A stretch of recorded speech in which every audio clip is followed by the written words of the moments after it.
Magandang hapon po sa lahat, Luzon, Visayas, Mindanao po. Nagbabalik tayo rito sa aking YouTube channel po, Samir Soriano TV. 29 po, about coins na naman ang ating pag-uusapan nandiyan sa ating harap po. Magandang hapon po sa lahat ng kolektor, Luzon, Visayas, Mindanao, kung saan kayong panig ng mundo po. At maraming salamat din sa mga nakapag-subscribe na dito sa ating YouTube channel po. At kung yung mga nanonood pa na hindi pa nakapindot ng ating subscriber button, nakikiusap naman po, pasubscribe naman po kayo. Ayan po. At maraming salamat po sa mga subscriber ko po. Meron naman tayong tatalakaying coins nandiyan sa ating harapan po. At magandang hapon sa lahat. Ayan po. Ang pag-usapan po natin ngayon ay yung unang-unang variety po ng 1 peso BSP. Ayan. Unang-una, 1995 po ng BSP. Ayan. Yung 1 peso ng BSP na 1995 po. Ayan. Ayan, 1995 po. Kung talagang magkano na, update natin ang price ng millennial na coins na 1995 na unang-unang inilabas ng BSP. Ayan po, 1995 po. Ayan. 1995. Ayan. Bago tayo magsimula, kilalanin muna natin ang coins na ito. Ayan po, issue, Philippines, siyempre. Period, Republic, 1946. Up to date po. Ayan. Type, standard circulation coins. Years, 1995 hanggang 2003. 2003 kasi non-magnetic po yun hanggang 2003. Mula 1995 hanggang 2003, non-magnetic, hindi po namamagnet. Yung 2003 naman hanggang 2017, magnetic. Kasi may dalawang, noon sa una kong vlog, dalawa yung binanggit ko doon na 2003. Ayan, napaliwanag ko na doon. Ayan po. So, non-magnetic po ito, hindi po ito namamagnet sa ating magnet. Ayan. Kasi non-magnetic.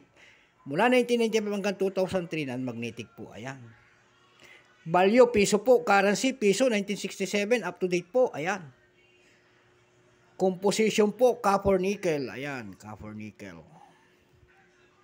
Mayroon po itong bigat na 6.1 grams. Mayroon pong habang 24 mm. May kapal pong 1.75 mm.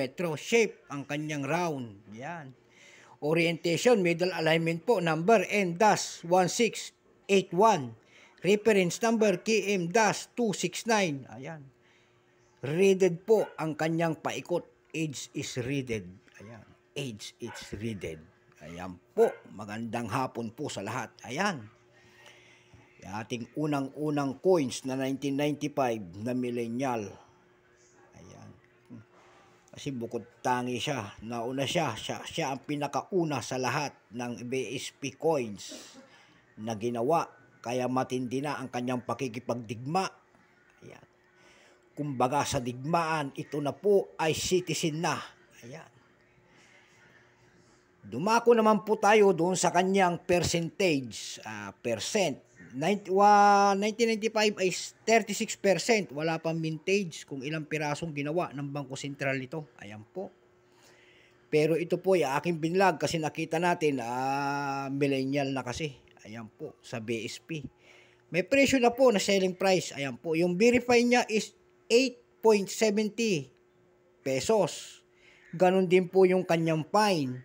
Yung very fine po is 12 pesos. Yung extra fine ay 15. Yung almost uncirculated po nito 1995 na to is 49 pesos. At saka yung almost uncirculated po ay 54 pesos lamang. Ayan po. Ang ating pinag-aanuan po sa mga ganitong coins ay, kasi matagal na, millennial na siya. Unang-una siya, nabugbog na siya, kumbaga. Kumbaga sa gera, nasa frontline to eh. Ito na yung mga binubumba ng mga kalaban. Kaya nagkanda-damage na. Ayan po. Kaya dumako ako doon sa ating numista.com para makita talaga kung magkano ang presyo nito. At sa swerte naman, nakakita na tayo ng presyo nito, 1995 natin.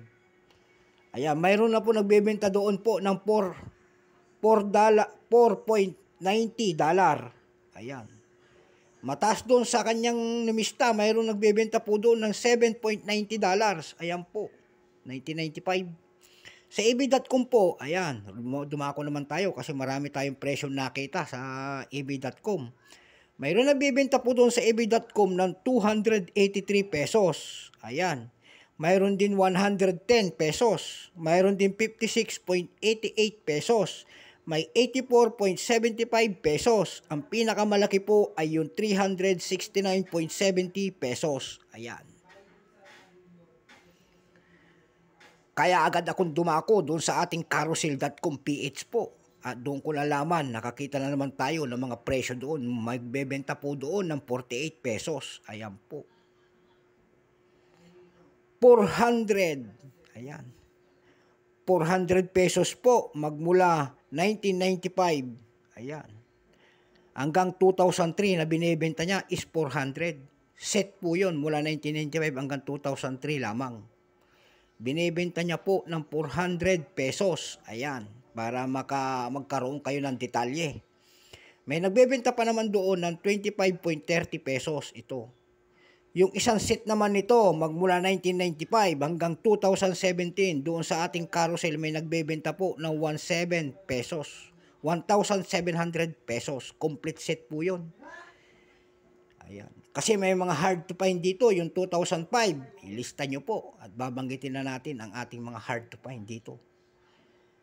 Sumunod po doon sa 2005 ay yung kanyang katabi na 2006. Napakahirap na rin hanapin. Sumunod po ay yung 2008 at saka 2007. Ayan po.